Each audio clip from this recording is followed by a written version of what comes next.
Okay, well, in the interest of keeping on the schedule, we're going to get started. This is Dr. Ash Carter, a Deputy Secretary of Defense, and Alex Stamos, who's the CISO of Yahoo. I'm John Jack. I'm a board partner at Andreessen Horowitz. I'm 59 years old. And yesterday I was reading the paper, listening to Frank Sinatra. And at the same time, I opened my mail, and I had, and this part's true. I was actually listening to a16z, but he wouldn't know that. So, I opened my mail, and I did have a new charge card from Visa as a result of the Home Depot breach. And as we've seen in the news, there's the Home Depot breach. There's the Target breach, which the cost to Target is now $236 million, direct costs and rising. And we know what happened to a few people's jobs there. And now we have JP Morgan Chase. So my first question to you, Ash, is what's going on? I think that as long as I've been in the technology field, and then 5.5 years in the Department of Defense, and just to be clear, I'm the former Deputy Secretary of Defense as of a few months ago. Oh, you were just promoted. But we had all of our systems and our technology, and obviously NSA reported to me and all that. And I was consistently disappointed with our security, even though we spent an awful lot on it, and we're probably more aware than others. And as long as I've been in this field, I have had the feeling that this was an area in which demand was inadequately articulated, and so investments weren't being made. And year after year after year would go by. Now, I hate to see demand stimulated in this way through the Target thing, but I think it is the beginning of a wake-up call. That said, I think a lot of people at the top don't know what to do at that point. They have a big installed legacy base, a lot of that's old, and they may climb on top of that problem technically, and then they say, oh, geez, I didn't know about this SaaS and mobile and cloud and all these things that add a whole different layer to things. And then many of them, and this is especially true of small, not JP Morgan Chase, not Target, but go down a tier, they don't quite know why it could be detrimental to their business to be insecure. They understand the reputational part of it, but not necessarily the instrumental part. And these are real. One of the threats to them is real-world competitors elsewhere in the world who are stealing their intellectual property. So it's not a joke, and it's not really an abstract thing. But at any rate, the short answer to your question is I've been waiting for Godot here for many years. I certainly hope that this is the beginning of a wake-up call, but I'm skeptical. Alex, are you awake? Yes, I'm awake. Okay.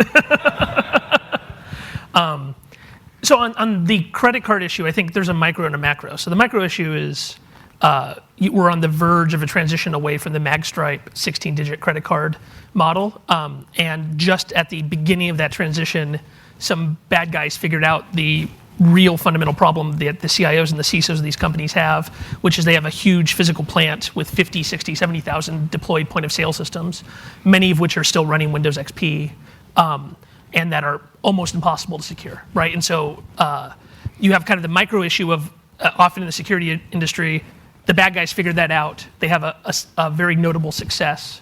And Target was the first success, and then you have the follow-on. And now with the EMV transition especially, these guys who have had probably access for a long period of time are trying to slam it through and make as much money as possible before EMV comes next year and NFC and all that stuff. The macro issue, as Dr. Carter said, the unfortunate truth is that if you look at the Fortune 500, I would say 470 of those companies are kind of screwed because they're playing at... What's happened is that the level of adversary has caught up to a level that's well beyond their ability to play. And so when you look at like the people who are okay shape are the big tech companies, because we have big diverse teams. We have over 100 people on my team and a couple others working on security. And I have the ability to hire Windows kernel experts and reverse engineers and malware experts and people who, we write a bunch of our own software to go find malware and to manage systems. And I have the ability to hire those people and to keep them employed and interested. And then you have like the defense industrial base, and those guys can just throw money at the problem. But for everybody else, and the banks, right? The banks can throw money at the problem. No, it's just, they can hire good people. They have a ton of money. They're able to spend it on product. But outside of that, like if you're just a industrial company in the Midwest and you have 5,000 employees and a couple $2 billion in revenue, it used to be that security was, you keep the viruses off the network and stuff. And now it's that you have a competitor in China or Russia or another developing country where there's a loose line between the government and industry, and all of a sudden you're facing people who've been trained by those countries' intelligence agencies from an industrial espionage perspective, who have cut their teeth breaking into Lockheed and Northrop Grumman and Google, are now turning to Midwest industrial manufacturer. And those guys are really in trouble because as an industry, we don't have much to give them, because they can either build the people like we can, or they can't spend the budget like the banks and the defense industrial complex can. So it sounds a little scary. So if you think about one of the theses of Andreessen Horowitz is that software is eating the world, meaning that there's more and more software deployed to disrupt current industry, or what I tell CIOs and CISOs is software is essentially the manifestation of your competitive advantage. You build software in order to keep your business ahead of your competitors. So we have a new class of bad actors who know how to go after anywhere from the largest enterprises down to small, medium enterprise.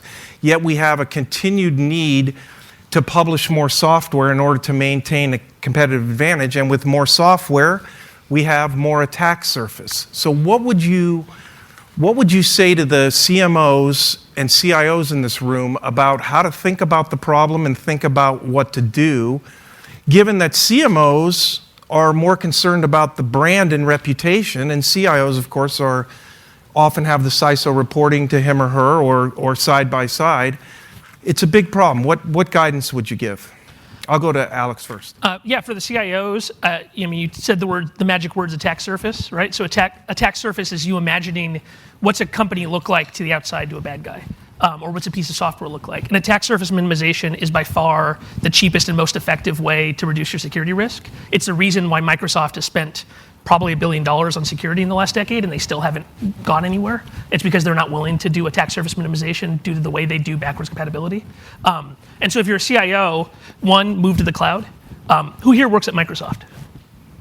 Great, nobody? Nobody in this room is qualified to run Exchange at their enterprise. No CIO in here is qualified to run Exchange, right? Like if there's anything the cloud and kind of the DevOps revolution has taught us, it's that things are way more secure if you write the software and you operate it yourself. So I moving to the cloud into trusted cloud providers who are doing a good job for all of the functions where you're not writing your own software, I think is the best way to reduce attack surface. And for the CMOs, engage on security issues before it's an emergency, right? The problem is for most companies, they only trot the CISO out to be the sacrificial lamb, to have their head chopped off in public after there's and that's one, as like the union, my union rep says that's not a good thing for CISOs overall, but also it's a lost opportunity for companies to engage the press and engage their users to talk about positive things about security and to build up some trust. Because the truth is we're all going to have security incidents. If you only talk about security when it's a bad thing, you have no ability, you have nothing built in with reporters and the people who give quotes and the experts in the field to rely upon when the bad things happen. So get more proactive about talking about positive things about security and how users can keep themselves safe. So when the bad day happens, that you've got a little bit of a cushion. Ash? I agree with everything Alex said, and he has a company that has capabilities. Not all companies can do what they do, or not all companies have an Alex Stamos working for them, and they're not going to. So the challenge for what I'll call sort of more average company with a big installed legacy base and a kind of IT department is how do you, as you look out, and I talked about the market, what is the supply chain look like for security? It's hugely fragmented. There are lots of, you have to have this and you have to have that. We all know what all the pieces of an overall security architecture is, depending upon what you're trying to protect and the attack surfaces that you're dealing with. But it falls on the company and its own staff to assemble that architecture. And so somebody's going to make a hell of a lot of money who figures out how to brand that architecture and can credibly say, I'll put together an architecture for you, non-tech company, as good as the one Alex is going to put together for a tech company. And here's how you'll know it's good. Right now, they're having to do it themselves, and they got 10 vendors coming in with pieces of it, and they're trying to put these pieces of the puzzle, and they're just not capable of doing it. It's a very hard thing to do intellectually to do, and the IT departments aren't up to it. Do the CMOs in the room have to change their mindset around security in this regard? So for the past 12 years when I've been in this industry and I have a successful sale to a big financial services firm, the first thing they tell me is, you'll never use my name, it better not appear on your website, will never be a reference, this is top secret stuff. Is the landscape changing where, to your point of being proactive, means that companies should talk about their security strategy so they're out in front of it? Yeah, I totally agree. I mean, the idea that the bad guys are getting the information from public sources, like, they know what your info is. The truth is, I think one of the things CMOs need to realize, I think CIOs hopefully get at this point, a breach isn't just a breach is a breach, right? Like, we have this idea that if any machine gets broken into, it's the same as 100 million credit card numbers being stolen. The truth is, for any reasonably large enterprise, every day your security team is running 2 or 3 or 4 security incidents. That's malware dropping on somebody's machine, somebody who was tricked and phished, that was an external machine that didn't get patched and got compromised. That's just day to day for us, right? And so I think CMOs need to realize that there's kind of a give and take in security that happens, and it's important to talk about the fact that if, we, for example, had a security incident just a couple weeks ago where we had 3 machines broken into, and there was a young man who's trying to make a name for himself by publicizing this, and it's a big deal, and we're glad that these machines were found and caught, but because of the way we build things, there was no user impact, there's no user data impact, and it was important for us to kind of go out and publicly say, this is what this means, and we could do that because we talk about our security model openly, and so I totally agree that you need to go out and talk about that because the bad guys know, no enterprise with more than a couple dozen people is going to keep the bad guys from first getting a foothold in their network. That's impossible. It's about what happens after that, so there's no real loss to talking about your security plans. Ash, Director Comey of the FBI said everyone is owned by the Chinese. What did you think of that statement? And I don't think he meant like equity ownership. No, he didn't. And I think Jim Comey is basically telling the truth.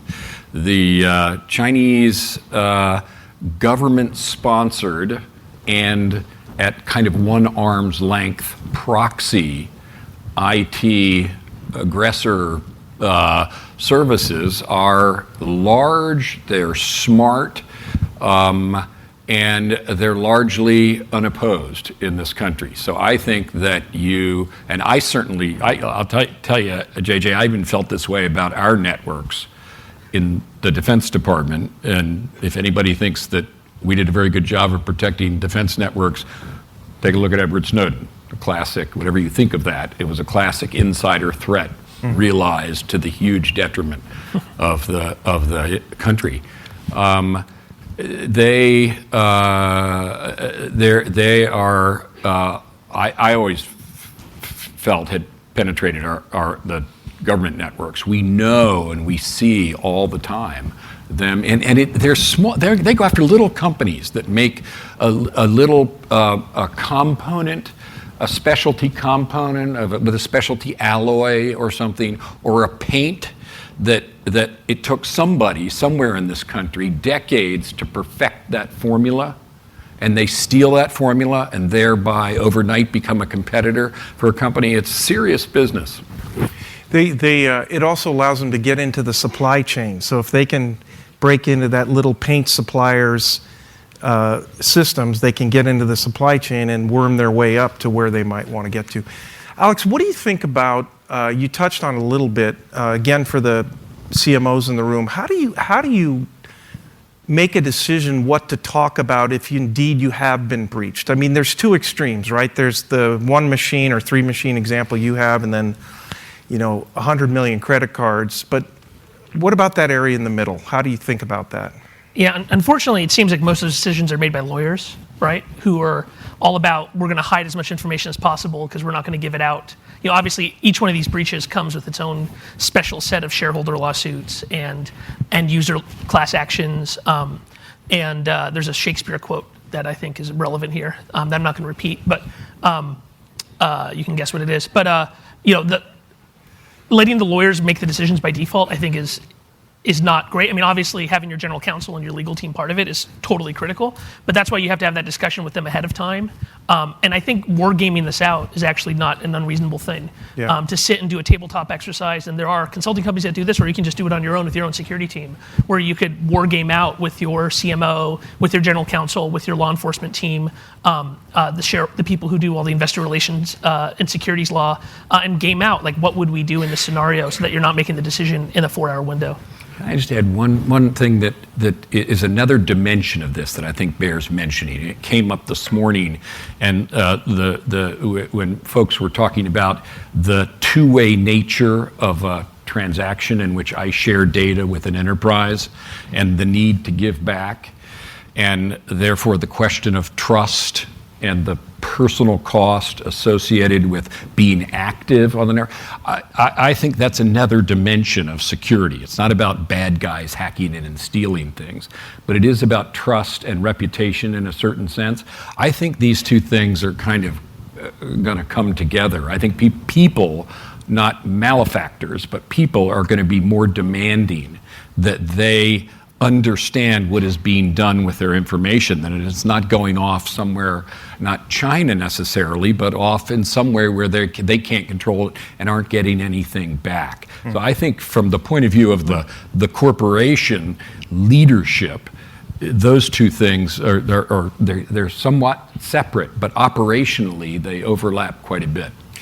On a thread there is, what is the role of the government and commercial enterprise in sharing information about threats? Okay, we have some pockets of success there. We have FSISAC, you could argue, has a pocket of success, but why isn't there just the government shares everything they know, every commercial enterprise shares everything they know, except for the lawyers, everything they know, and we have this universal knowledge base of bad behavior? Well, there's more going on there than you might think, but a lot less than there should be. So now the question is why? And these are not excuses to me, they're explanations. There's no excuse. But the explanations are that a lot of the threat information that the government collects in the counterintelligence area, counterterrorism, protect our own networks area, some of it's germane, but a lot of it is not really germane to these commercial attacks. Said differently, the government isn't collecting a lot of information about these attacks. That's thing one. Thing two, which is less acceptable, is in the U.S. federal government has still not made a decision in the manner of cyber defense of the kind that it had to make in the area of counterterrorism, which is this an attack, a crime, or a disaster? Now, why does that matter? Because it's all three. If it's an attack, then you expect your defense establishment to take care of it. If it's a crime, then you expect your law enforcement establishment to take care of it. And if it's a disaster, then you expect your Homeland Security apparatus to take. And so there's been this sort of threefold struggle over this. And you add a huge layer of lawyering, government lawyering, even worse, on top of that. And you have stasis and paralysis. So even that's another way of saying, JJ, is that even that which is collected and could profitably shared is inadequately shared because of those basically trivial bureaucratic. Can we break that logjam? Yeah, I think that we've got to, and the I think you see Jim Comey actually trying to do that. And my attitude when I was representing the Defense Department to Jim and his predecessor, Bob Mueller, is my attitude was, I'm not going to try to claim this. Go for it. And I'm 100% behind you. I could never get Homeland Security, quite honestly, because I thought they had the attitude that they wanted this bureaucratically. I mean, all bureaucracies want things. And they wanted this, but they didn't have the capability.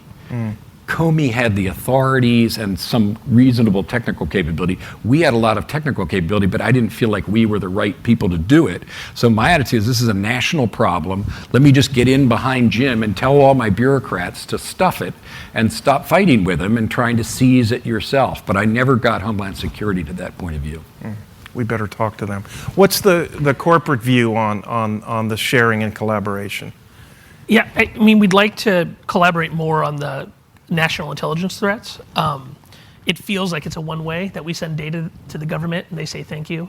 And we talk to these folks, and it's not like they're being malicious. The problem is kind of overclassification, right? That you'll have a source or a method that gives them data that's useful, and then everything that touches becomes classified. And then the process to get this stuff from, if it's SCI, compartmentalized information, to get that declassified to be able to share with us, like completely, to the no foreign level or something, is extremely hard. Even though, I have employees who have TS/SCI clearances, who have the ability to work with the government, but then we can't take data that then we can't use elsewhere, right? And so for me to be able to take an IP address to put it into my Splunk search has to be declassified, and there's no real good process for that. And so most of the data sharing that happens that's useful for us is between us and our partner companies. FSISAC is a great example of how the banks have done that. We're a member of FSISAC because we do billions of dollars in credit card transactions.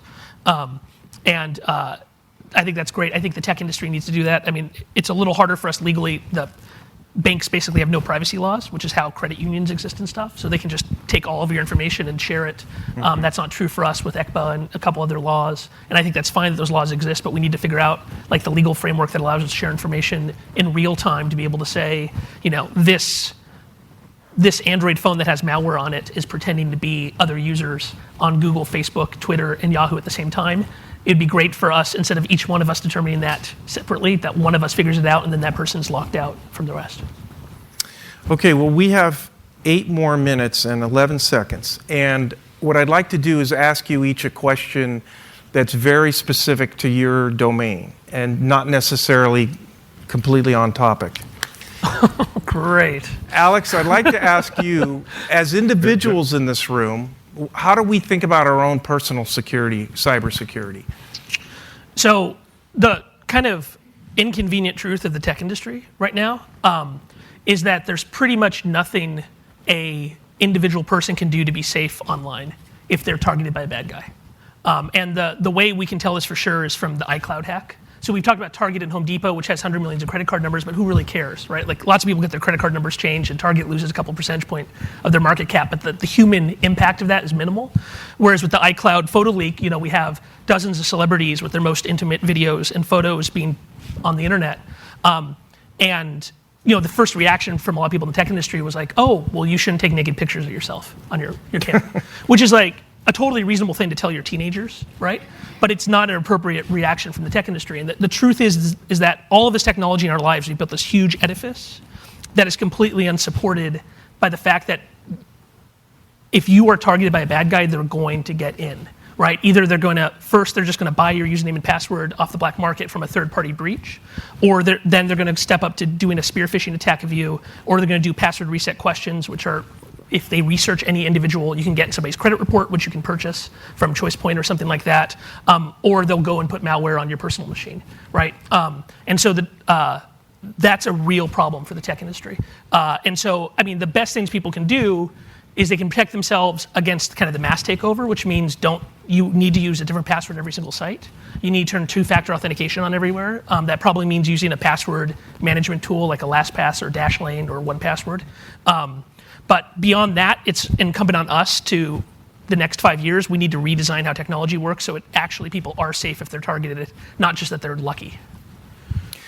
Okay, I was kind of hoping for like this magic, just do this, but... I mean, you could join the Amish and raise barns Yeah, all day. that's true. I mean, that's honestly the safest thing. Okay. That's what I'm working on the beer Yeah, for. you got it going there pretty good. Ash, while we have you on stage, a little bit higher level than cybersecurity is national security. And I'm just curious on your views on all that's going on in the Middle East and what's the path from here? Well, I'll say something that might surprise you, which is that, yes, the Middle East is very important. I fought 2 wars there, Iraq and Afghanistan. Bin Laden, lots of things have been going on there, and likewise with Russia, Putin, Ukraine, and so forth. But if you step back a little bit from those and you say, what would really be consequential for us as a country and us in this industry writ large, your eyes have to go back to East Asia, where for 70 years, largely because of the United States, there's been stability and prosperity. That's the environment in which Japan first rose and prospered, and then South Korea, and then Southeast Asia, and today China and India. And that's a great thing. And it's a huge asset to our world and to humanity and to those people. But it is also a region in where the wounds of World War II never healed. They all hate each other, if you haven't noticed. And the United States has been kind of a counterweight to that and a balance wheel. And the rise of China is okay, and I'm not one of these people who believes that conflict with China or a Cold War with China is inevitable. It's certainly highly undesirable. But you don't get what you want in this life just by wanting it. We have to work at that result. And there is a tendency in Chinese strategic thinking, and you hear it in Xi Jinping, to be a little, now's our place in the sun, our time to shine, and so within bounds that's okay. When it shades into hubris and risk-taking, it's a problem. And I just say that because that could ruin everything. Putin can't ruin everything. And ISIS can't ruin everything. That could ruin everything. The other thing I came to mind, which is very important to me personally, and I'm kind of devoting myself to now, and this has been mentioned several times in this room, and that is the ability of our people in the United States to partake of the digital economy. Do they have the skills to do that? Do they have to succeed? And because our business success will depend upon their ability to do that, and the social cohesion of the country will depend upon the sensation that the American dream isn't just a dream, and that the escalator is still there. And once again, that's not something you can just take for granted generation after generation. We have to work on it and say, well, what is that going to mean in this new world? It's not going to mean what it meant for our parents. It's going to mean something different, but there has to be that sense that you can get ahead by, and that the system is fair and gives you a chance, and that we have the best workers, therefore, top flight industry and so forth. And I think there are enough worrisome indicators there that it's something we need to take seriously about, because you're leaders of the society here, leading into this new future. I think we have to have a philosophy towards that, and I'm now, having left defense, and I don't have that to preoccupy me anymore. I'm turning myself to that puzzle. I don't have the answer to it, but I think it's something that I'm thinking about. So interesting perspective. You're saying that part of the way to think about this is very inwardly focused, right? Is our own world we live in that we drive, versus just thinking about how we can quell the enemy on their turf, et cetera, et cetera. Yeah, I mean, I'd love to have the luxury of saying everything's okay here and we'll still have all the technology and the money that we need to defend ourselves, and be the best and so forth. But you can't take that for granted in defense any more than you can take it for granted in any other field of technology. Other people are good, they're smart, they're working on their development of their own people and their own technology, and that's fine. It's fair, but I want us to be doing that for ourselves too. Great. Well, thank you both very much.